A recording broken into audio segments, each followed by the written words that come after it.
For me, the couples retreat is very amazing kasi today, for day 2, I was able to release and also to communicate the awareness na gusto kong i-communicate with my husband. And I'm very inspiring today, and I'm very, the love na natutulog pala is na-awaken ngayong araw, and I'm very excited for tomorrow, day 3, and I'm very excited naman kung ano pa yung mangyayari sa relationship namin after nitong couples retreat.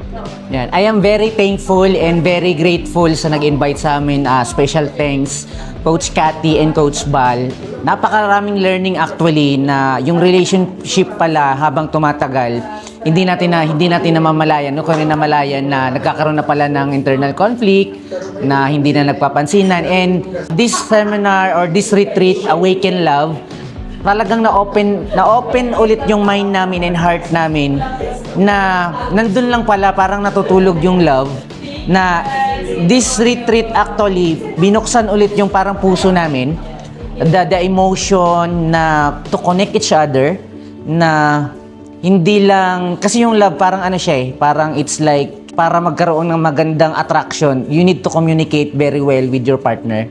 And ito yung isa sa mga take-away ko talaga, na para makuha ko yung expectation doon sa pinakamamahal kong asawa is that we have to communicate it properly. So, yun yung pinaka-take-away ko. Very grateful and excited akong i-apply to, and excited akong mag-grow and mag-furnace pa yung relationship namin.